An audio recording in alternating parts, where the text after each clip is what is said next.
ট্রেনের মধ্যেই খুন হতে হলো শিক্ষককে। এক তবলা শিক্ষক, তাকে খুন করা হয়েছে কাটিহার এক্সপ্রেসে। ইতিমধ্যেই ঘটনার তদন্ত শুরু করেছে পুলিশ এবং কিভাবে খুন তা নিয়ে ইতিমধ্যেই তদন্ত শুরু হয়েছে। কাটিহার এক্সপ্রেসেই খুন করা হয়েছে তবলার শিক্ষককে। ট্রেনের মধ্যেই খুন করা হয় তাকে এবং মঙ্গলবার সকালে কাটিহার এক্সপ্রেসের প্রতিবন্ধী কামরা থেকে উদ্ধার করা হয় ওই তবলার শিক্ষকের দেহ। বুকে পেটে 3 জায়গায় ছুরির আঘাত রয়েছে ওই ব্যক্তির এবং যার কারণেই পুলিশ মনে করছে যে তাকে খুন করা হয়েছে। মালদহের আগেই খুন হন তিনি, এমনটাই কিন্তু প্রাথমিকভাবে অনুমান করছে পুলিশ। কাঠিয়ার এক্সপ্রেসেই খুন তবলার শিক্ষককে। কাঠিয়ার এক্সপ্রেসে খুন তবলার শিক্ষক।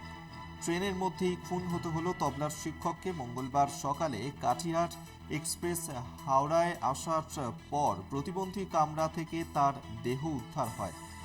বুকে পেটে 3 জায়গাতে ছুরির আঘাত রয়েছে তার এবং যার কারণেই তাকে খুন করা হয়েছে বলেই মনে করছে পুলিশ এবং মালদহে ঢোকার আগেই তাকে খুন করা হয়েছে এমনটাই কিন্তু মনে করছে পুলিশ। ইতিমধ্যেই সিসিটিভি ফুটেজ খতিয়ে দেখা হচ্ছে। বিভিন্ন স্টেশনে খুনের কিনারা করতে ইতিমধ্যেই তদন্ত শুরু করেছে পুলিশ। যাত্রী নিরাপত্তা নিয়েও এই মুহূর্তে প্রশ্ন উঠতে শুরু করেছে এই ঘটনা। জগন্নাথ সামন্ত আমাদের সঙ্গে টেলিফোনে রয়েছেন প্রতিনিধি, বিস্তারিত জানবো। জগন্নাথ, ট্রেনের মধ্যে যেভাবে খুন হতে হলো ওই তবলার শিক্ষককে, তা নিয়ে প্রাথমিকভাবে পুলিশ কি অনুমান করছে? অন্যদিকে যাত্রী নিরাপত্তা, তাও তো প্রশ্নের মুখে।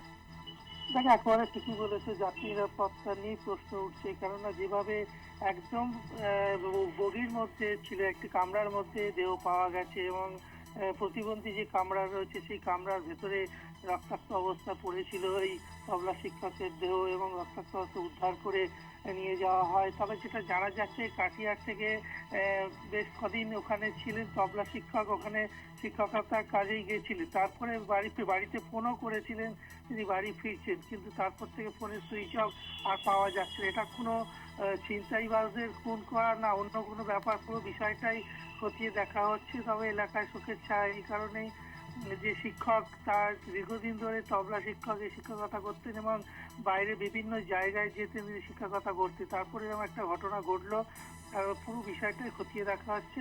এবং এই যে কামরা, রেলের সুরক্ষা, যে একটা কামরার মধ্যে কিভাবে খুন হলো, আশেপাশের যাত্রীরা কেন দেখতে পেলো না, কোনো বচসা হয়েছে না আরো অন্য কোনো বিষয় আছে কেন নজরে এলো না কেন? এবং জানো তুমি, জিআরপি আরপিএফ সমস্ত ট্রেন মজুদ থাকে, তারা কেন নজরে এলো না, সেই বিষয়টা নিয়েও প্রশ্ন উঠছে রেলের নিরাপত্তা নিয়ে।